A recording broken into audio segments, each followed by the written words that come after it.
Alright, what's up folks? Rich Fantastic finishing up our Week 5 recap. I know it's a little later on. Honestly, it was just burning hot up here, so I had to cool the room down, turn the AC on. I don't want to do the video with the air conditioner, on in October. But anyway, Seattle Seahawks with the 16-10 victory over the Los Angeles Rams. Seahawks now 3-2. Rams dropped to 3-2.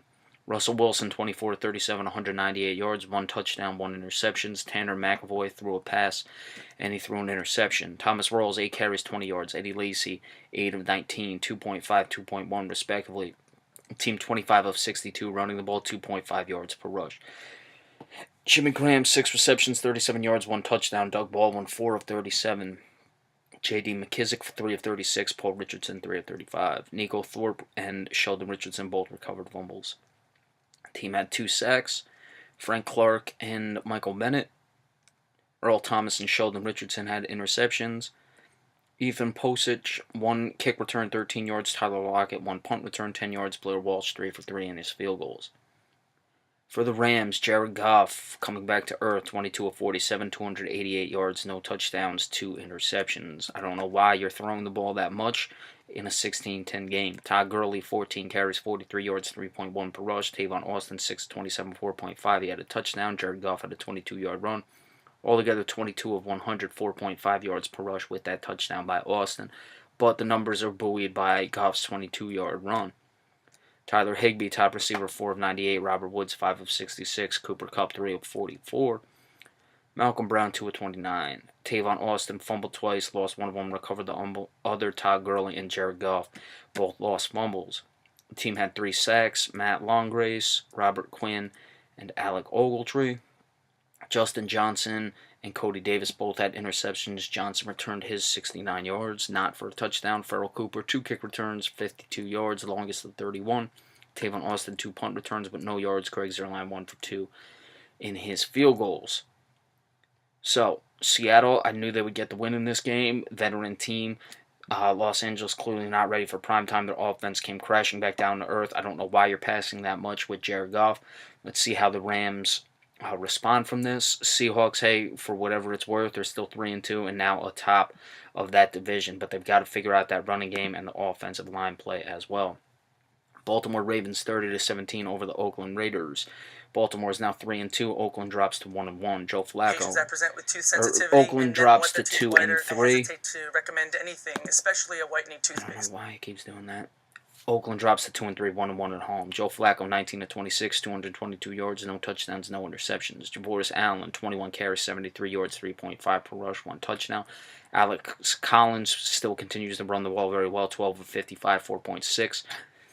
Vince Malley also had a touchdown, 1 carry for 2 yards. The team altogether 39 of 143, 3.7 yards per rush. It includes what appears to be kneel downs by Flacco, 3 carries for -4 yards, so that brings the numbers down a bit. You take that off, you're right at 4 yards per carry, almost exactly, a little over. And again, when you have a lead, you can get away with running the ball 3.7 yards per clip. Mike Wallace, 3 receptions, 133 yards, the longest of 54, so you can tell that all of them were basically big plays, with an average of 44.3 and the longest of 54, which brings the numbers up, but that still means he had 2 other catches for 79 yards. Jeremy Maclin, 6 of 43, Rashad Perriman, 2 of 15. Jimmy Smith recovered a fumble. Benjamin Watson fumbled, it was not lost. 3 sacks. Anthony Levine Sr., Tony Jefferson, Terrell Suggs, not as past his prime as I thought. No interceptions, no kick returns. Michael Campanero, 2 punt returns for 19 yards. Justin Tucker, 3 for 3 in his field goals. For the Raiders, E.J. Manuel, 13-26, 159 yards, 1 touchdown, no interceptions. Marshawn Lynch continues to struggle, 12 carries, 43 yards, 3.6 per rush, 1 touchdown. Jalen Richard, 9 of 37. The team, 25 of 108, 4.3 yards per rush. Michael Crabtree, 6 receptions, 82 yards, 1 touchdown. Seth Roberts, 2 of 34. Jared Cook, 3 of 25. Jared Cook lost a fumble. They had no sacks, no interceptions. Cordero Patterson, a 31-yard kick return. Jalen Richard, a 7-yard punt return. Giorgio Tavecchio, 1 for 1 in his field goals. Baltimore going cross-country, getting the win. Looks like they found something with that running game, and Alex Collins, Javoris Allen, proficient, but he got more of the carries. Alex Collins, let's see if he moves into the starting role. He's had some fumble problems. That's probably why they're limiting his carries. Joe Flacco didn't have to do much. When Baltimore keeps from Joe Flacco from throwing the ball a ton, they have some success, and their defense is still getting the job done, as we said. Terrell Suggs clearly not up there. Jimmy Smith recovered a fumble. He's still a top-end cornerback, and we know they draft well. For the Raiders, still got to figure out what to do without Derek Carr. E.J. Manuel got to play better than this. They still are going to be without him for, I would assume, some time. I know he was questionable for this game, but I would expect that he's still going to miss a few games, and they better figure something out because they're in a tough division. Green Bay Packers 35-31 over the Dallas Cowboys. Packers 4-1. Dallas now drops to 2-3, 1-2 at home. Aaron Rodgers 19. I mean, you look at the numbers for Rodgers and you wonder, how it looks much better than the numbers would suggest. 19-29, 221 yards, 3 touchdowns, no interceptions. Aaron Jones was running all day on the Cowboys. 19 carries, 125 yards, 6.6 yards per rush, 1 touchdown. Aaron Rodgers 4 of 32 had a big run on the game-winning touchdown drive. Altogether, 25 of 160, 6.4 yards per rush. The Cowboys aren't stopping the pass or the rush at this point in the season. Devontae Adams, 7 receptions, 66 yards, 2 touchdowns, including the game winner. Martellus Bennett, 3 of 53. Randall Cobb, 4 of 29. Jordy Nelson, 2 of 24, the other touchdown. Quentin Rollins recovered a fumble. Nick Perry lost and recovered a fumble. I guess that was on the play at the end of the half. I guess he scooped it up and then lost it again. And that's what they gave him. Nick Perry had the only sack. DeMaurice Randall had a 21-yard interception return for a touchdown. That was a big play in this game. Jeff Janis, 1 kick return for 17 yards. Mason Crosby, 1 for 1 in his field goals. Did miss 2 extra points. For the Cowboys, Dak Prescott, 25 of 36, 251 yards, 3 touchdowns. That interception came. I'd say half and half on Prescott, half on Terrence Williams. It was not a great throw. Williams had to reach back. It was a little hot, and it bounced into Rollins' hands, but still, you'd like to see him catch that ball. It was a huge play in this game. Ezekiel Elliott, 29 carries for 116 yards. He found it late, was really running the ball well. Dak Prescott, 4 of 37, had a touchdown. The team altogether, 35 carries, 163 yards, 4.7 yards per rush. If there's any positive the Cowboys can take from this game, it's that they found the running game, but there aren't many positives for the Cowboys right now. Jason Witten, top receiver, 8 of 61. Bryce Butler, 2 of 57. Des Bryant, 4 of 52. A touchdown. Cole Beasley, 4 of 23. 2 touchdowns.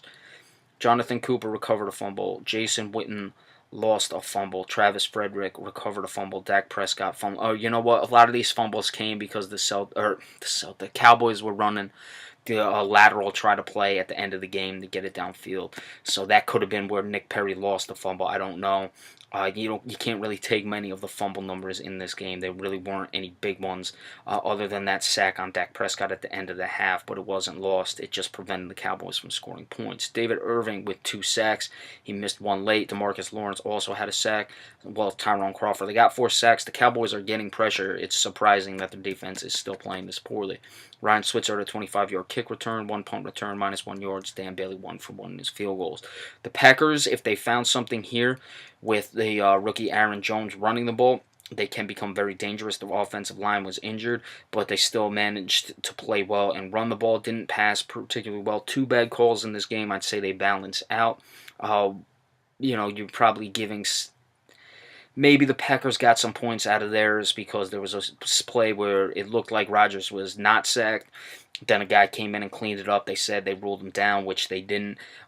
It turned into a roughing the passer. Would have been 3rd and long from about the 3-yard line. It was a tough call. The Cowboys got one earlier in this game, so we can't really worry about that. As for the Cowboys, their defense just can't stop anyone. It's going to be a bad year for the Cowboys if they don't figure it out. They're going into their bye week. I don't know. I mean, they're actually getting pressure this year, which is the worst part about it. They completely revamped that secondary, and it's just not getting the job done. I've had my question marks with Marinelli. I don't know. I just don't know. I don't see much from the Cowboys defense this year. All right, so that's it. Likely the Sunday night recap will come tomorrow. I've got to remember to do those in the morning. I remember I missed the Thursday night game. I apologize for that. But we will see you next time, and we got to give you the preview of the Monday night game and not forget that again as well. All right. Have a good night, folks. Remember, we appreciate all subscriptions. Take it easy.